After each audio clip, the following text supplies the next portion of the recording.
Good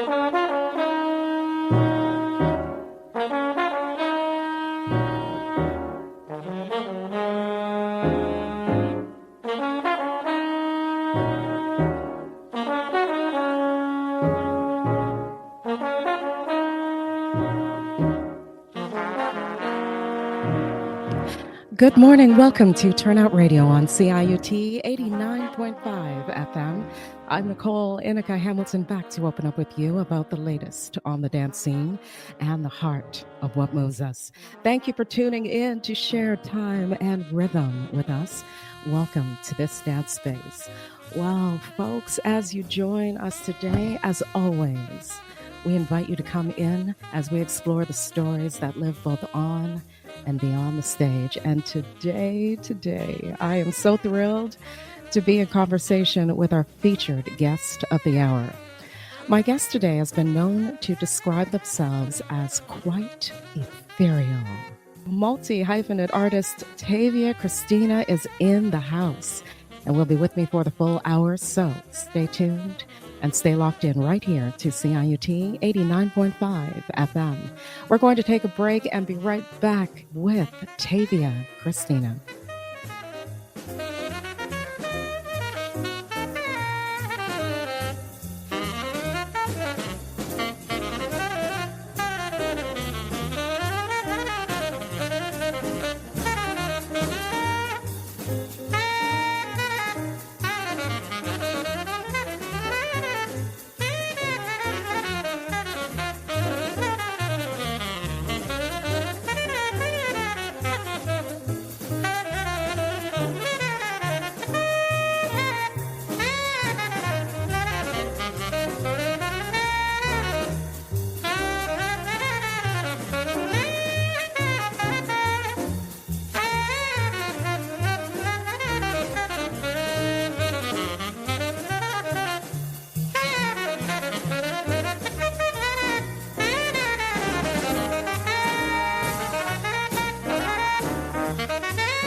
Welcome back to Turnout Radio. I'm Nicole Inika Hamilton. Tavia Cristina is an award-winning multi-hyphenate artist who embraces their ethereal nature as a driving force in artistic expression and research.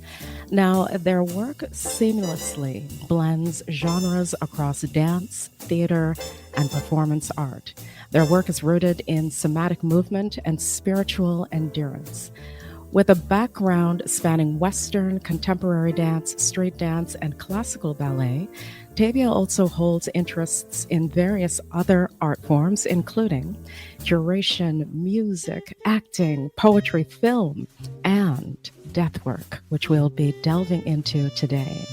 In their freelance career, they have won Best Choreography at Innovate Film Festival, have been nominated for a Dora Mabor Moore Award, and are interning as an artistic director at Adelheid, facilitated through the Metcalf Foundation.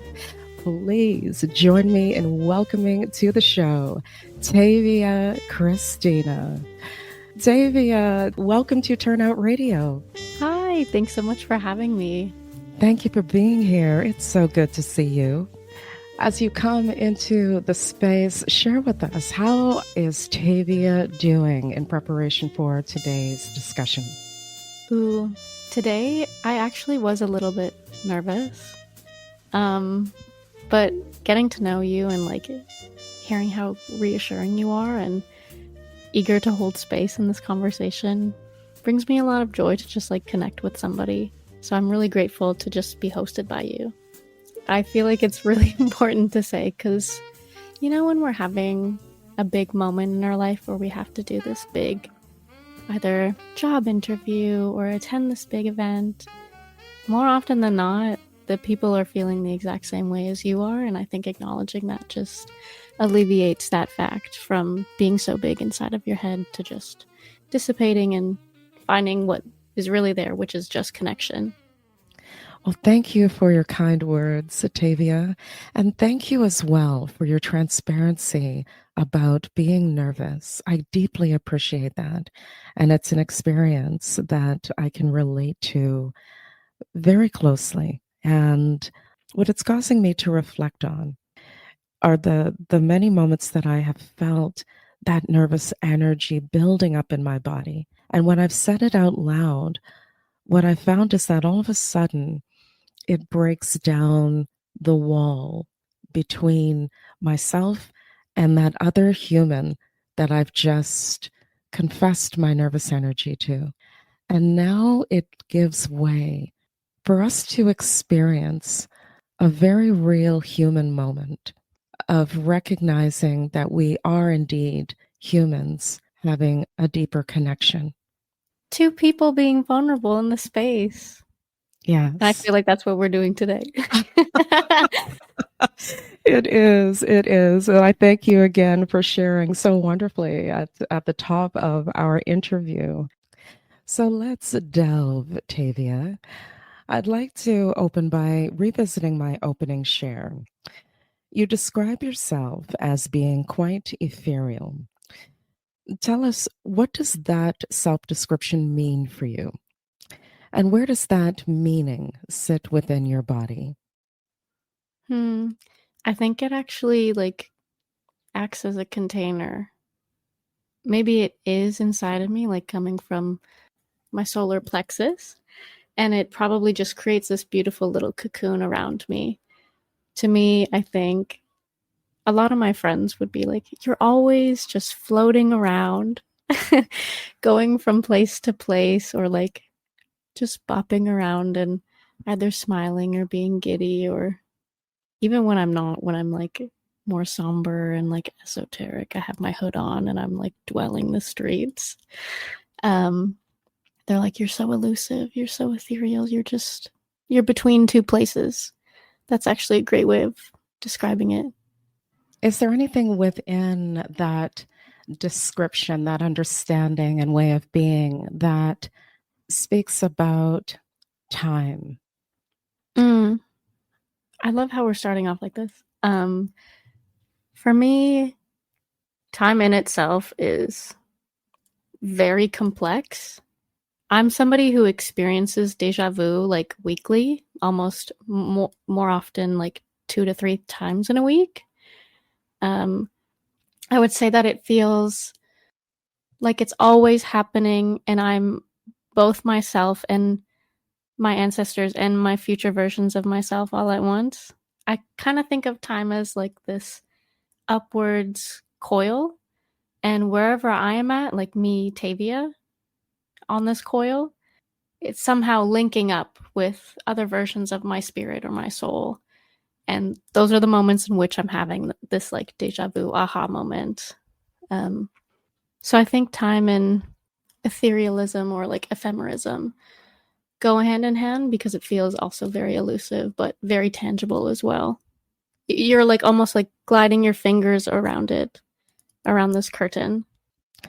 I consider the span of possibility of the awareness of being and the awareness of self that can come from that reflection. Yeah, I think the idea of understanding or discovering of whether it's life path or journey of one's like mission, if you want to call it soul mission, or even if you don't believe in that kind of stuff, like what you're meant to do in this life is much bigger than your 9 to 5 that you chose, or how somebody on the street might like see you. I think that it like penetrates a deeper It penetrates a deeper understanding of what's guiding you that isn't your 2 feet or your body or XYZ. It's your soul's little dance on the path of life. What do you think your purpose is? Have you found it? Have you discovered it? I think I'm always on the path of discovery, but I actually talked about this recently with somebody, and I think my purpose is to experience a number of ways to experience freedom. And that can sound kind of facetious a little bit. Because like what does it mean to be free? There's so many connotations. There's like socio-political connotations, there's like gender connotations, there's race connotations, XYZ. But what I'm specifically talking about, I think, is what comes with the experience of freedom, whether it's the freedom to express joy, to express sadness. And this person was like, well, you've felt so much pain in your life. I would think that yours would to negate that. I'm like, exactly. So it's just like the opposite end of the spectrum. So I think that would probably be my mission, is to continue to experience that and its plethora of ways. Sure, storytelling has to do with it. Obviously, I think that that's a big part of my life. But I think in doing so, to tell that story, I have to experience something. And for me, it's in the lens of freedom. Yeah. I do think about, yes, the awareness that can come out of those inquiries with self. I also think about the peace as well. That comes to mind. The peace that can be achieved and acquired from those inquiries. On my vision board last year, I think a big one was maintaining that inner peace. It is like this quiet resilience, or like this tending to one's garden, as some people like to call it, that acknowledges both like that dichotomy of beauty and like brutality that is life and surviving. Because it can be anybody experiencing that to like a large degree, a small degree. But I think peace is a beautiful mindset, and it also can be experienced in real life as well, like in its tangible 3D form. Yes, yes, absolutely. Absolutely. Spiritual endurance is something that speaks to you and is a part of not only your practice, but a part of your life in general. And so can you speak to the scope of what that means to you, spiritual endurance? For people who don't believe in spirituality, you can sort of take it as how you hold yourself. For me, this type of endurance is the capacity to try my very best in staying present with discomfort, transformation, vulnerability, and change. It's this willingness and like consistency in asking myself to return to myself again and again and again and again when it's hard, when it's exhausted, or it's shifting. I think in creation, for me, and it shows up very differently throughout my life, but more so recently, it's a commitment to this curiosity of uncovering and like digging my hands deep into the soil and figuring what it is that I want to say. And it allows me to hold space for that uncertainty and to like act as a vessel. More often than not, I am in conversation with something else. You can call it whatever you want. But I'm just always listening and responding. I'm always in conversation with other, whether that's, you can call it God, you can call it creator, you can call it spirit, you can call it your mom, you can call it your friend. You can call it a tree. Anything. And I'm just acting as the vessel, always, to conduit and transmute and then transform it into whether a body, whether a score, whether I'm the performer, whatever it is. I'm just unraveling it and letting it rebuild that channel out. That is definitely what I do. Have you found that the scope of the spiritual endurance that you speak of has supported you in holding space for the waves of the many different aspects of life, including celebration, hardship, and other realities outside of those? Definitely. It doesn't always have to be like treacherous or doom filled. In fact, recently this year, I wanted to make something happy. My nana always says, "You always make something so sad. Why don't you just try to make something happy?" And so this year I really wanted to try. And it was hard. In fact, I think it's harder than most things. Because you're not actually trying to grasp that feeling and hold it tight. You actually want it to move and flow. And that feels much more difficult for me personally to create like that. I've tried it and you can do it. This was for the film that I made called Want You, which premiered at the Innovate Film Showcase in Vancouver this past summer. The dancers were Matt Morales and Christian Levine, one of them being my longtime friends and collaborators. And I was like, hey, I really see you in this. And I want you to feel like you can embody what it's like to be on the cusp of like falling in love with somebody, or like knowing that like this is the only moment in this character's arc or period where you have each other right in front of you. Like, when is that ever going to happen? Or how can you attach yourself to a feeling like that you're currently working on or have felt before? But yeah, for me, it was like the desire to be present with somebody. Because I find that it's very hard to come by nowadays. That time, that generous, long look. And I really wanted to try making that. And sure, I guess you could say it.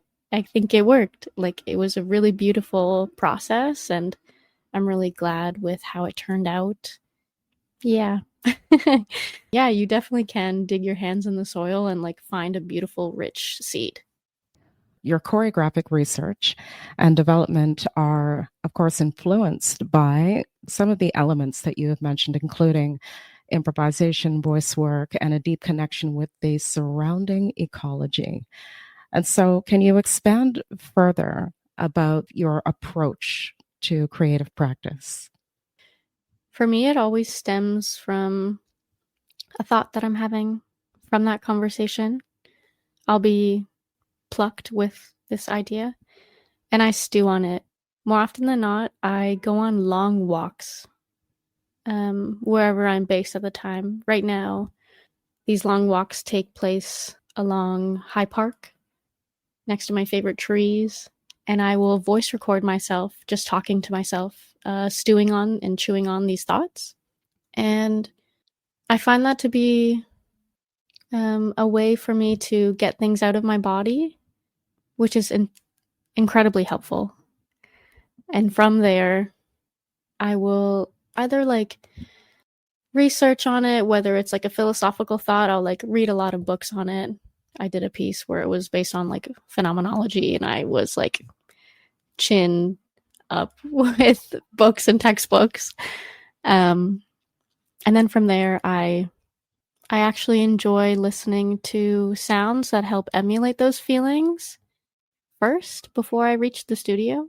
Because then for me, I can have an understanding of like how it's impacting my emotional body first, because that's sort of the way in which I work more often than not. And then I'm translating to either choreography or a set score or tasks, or I'm writing a script and we're doing all of the things and with text. So that's sort of how it shows up for me. In terms of like when I'm in a place where the ecology is really speaking to me, I'm more often than not just sitting and listening.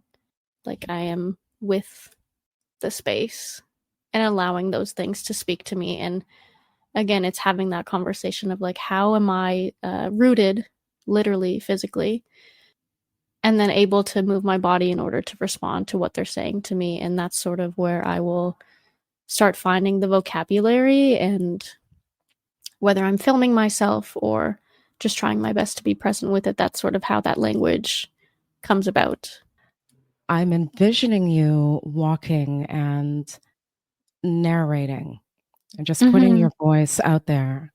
And what came to mind for me was the construction of saying it out loud, releasing the words from your body into the air, and having the opportunity to be walking and allowing those words to circulate, not only in the atmosphere, but also circulating within the constructs of your mind.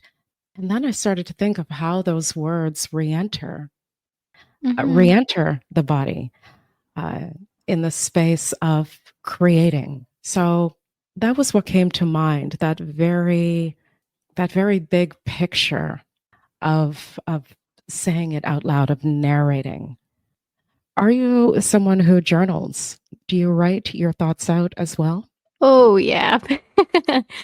Oh, yes. Always, always, always, always. I just found that for me, I'm constantly writing, but when I get stuck and I can't I can't get it out of my body, I need to just go on that long walk and talk to myself.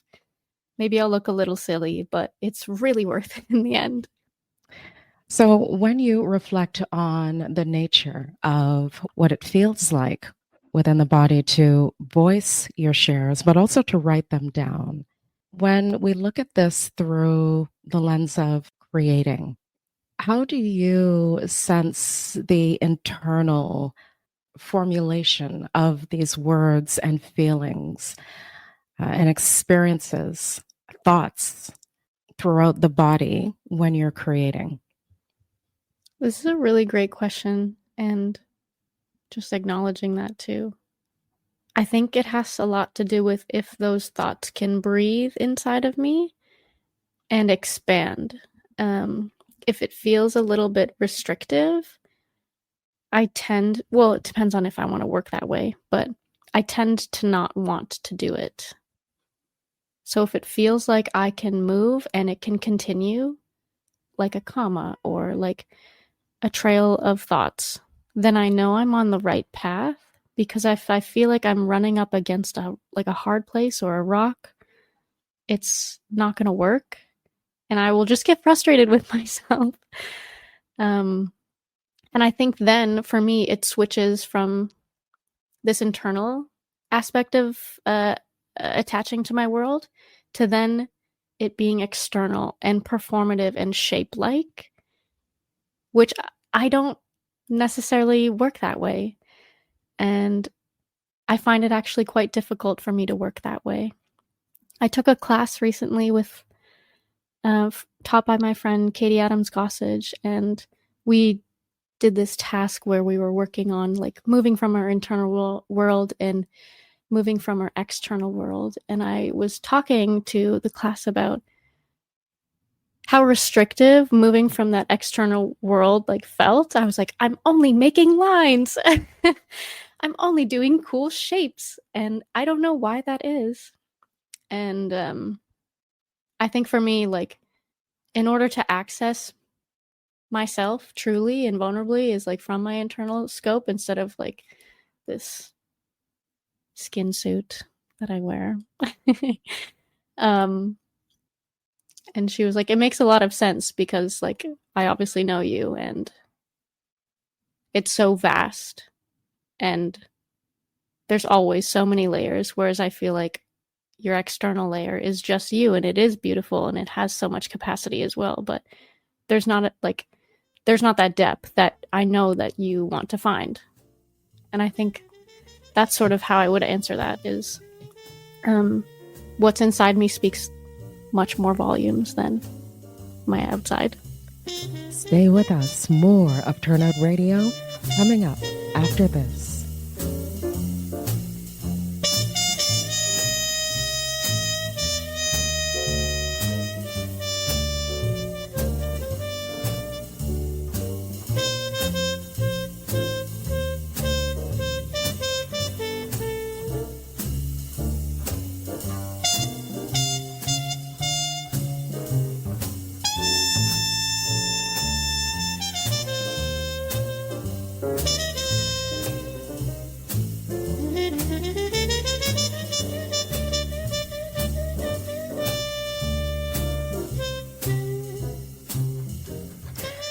Leading up to the interview, you had shared with me that you are beginning your journey in death work. And so can you share with us what inspired you to examine this work? I have always thought that death is a friend. I've had many instances where I'm working in tandem with grief throughout my life, whether it's personal or I'm in support of somebody else's grief journey. And I was actually heavily inspired to start this path forward by one of my mentors. Her name is Shelley.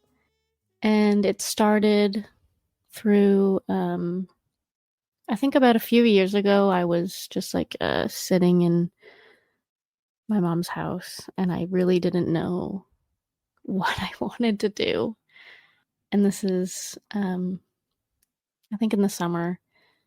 And I was just journaling about like where I was at. I was like going through a big grief journey myself. And as I previously mentioned, like sometimes things just like are plucked into my consciousness.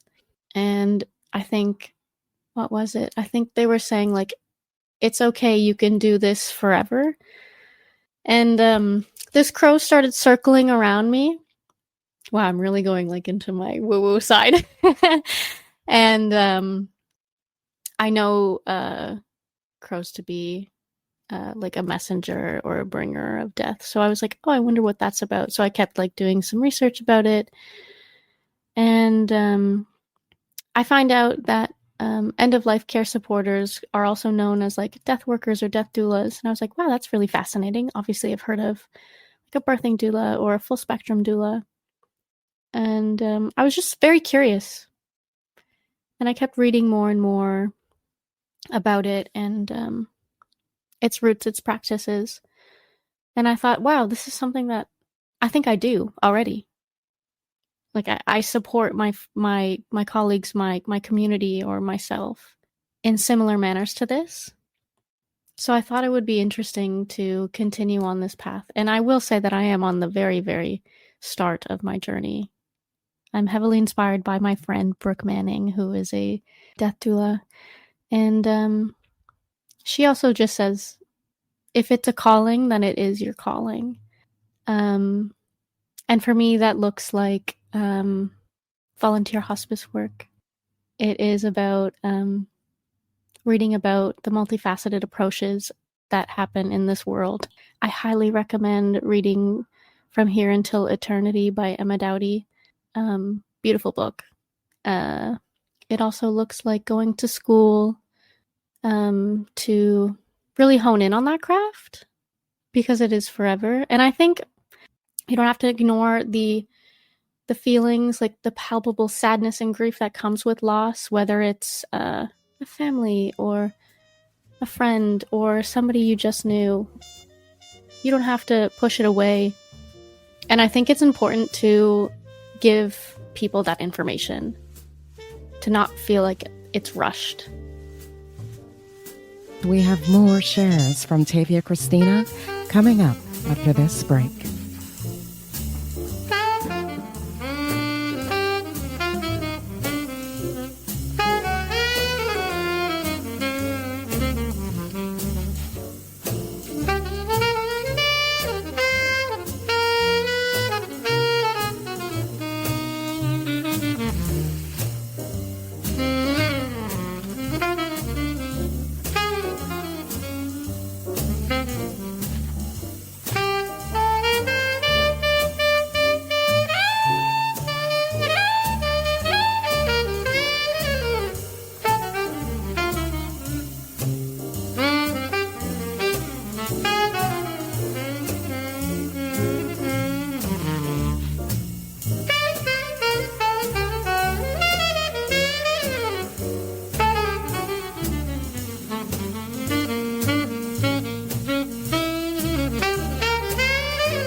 You're listening to Turnout Radio on CIUT 89.5 FM.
Tavia, it's been so wonderful to have you on the show today. Just to sit and explore thought with you has been incredibly powerful. Before you go, I would like to share with the audience that you have some very special things that are coming up, including an album. Yes, I have a new studio album coming out in December. It is the score of my latest work called Sometimes the Sex is So Good, and it will be released under my artist name, Dame. And I made this album for the show, but I made it more so to sort of dip my toes into music making a little bit more seriously. I'm lucky enough to have an amazing collaborator named Luke Gruntz collaborate with me on the project. He produced and also played on the album. And I would describe the album sort of as this eerie with some undertones of darkness, of course. But no, it's like, it was really fun to make the album. I really enjoy working in like an ambient sort of tone. I'm often playing the piano or the synthesizer or the concertina and using those through like cassette loopings or pedal arrangements and whatnot. And actually there's like a few songs on it where I'm just straight up plugged into an amp, just fiddling around with the static to find like the right keys to harmonize off of one another. And that's been really, really fun. I think my favorite sound is just like straight up ambient, like static ticks.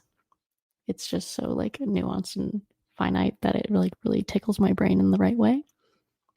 But no, I'm really excited to release it. I've never done anything like this before. And I hope people listen to it. You can listen to it on any sort of streaming platform, wherever you get your music. And stay tuned because I will be releasing more in the future. Stay tuned. Indeed. Indeed. Well, it's coming out in December, and folks have a lot to look forward to.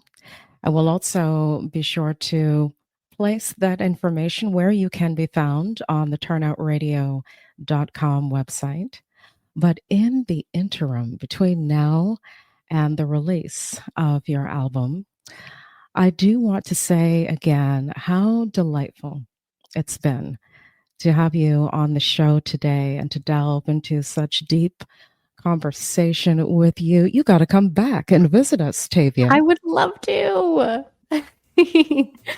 We would love to have you back. Such a pleasure having you on the show. Thanks so much, Nicole. I really appreciate you hosting me.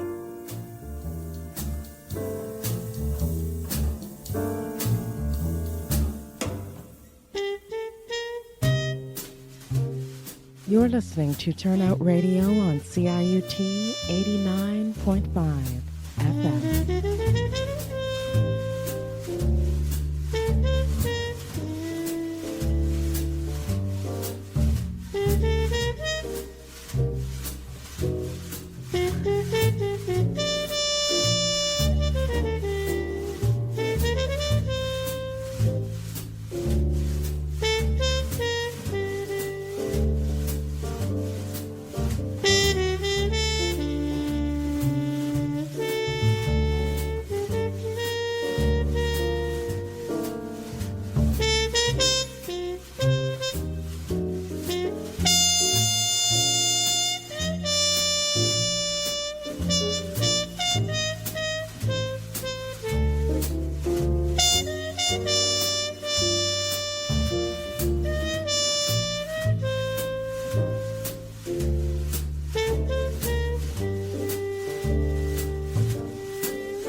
Stay with us. More of Turnout Radio coming up after this.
Today, you've been listening to the sounds of Cannonball Adderley with Autumn Leaves and John Coltrane with Blue Train.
Welcome back to Turnout Radio. That was the wonderful Tavia Christina here in the house with me. Oh, what a pleasure it was to be in conversation with Tavia.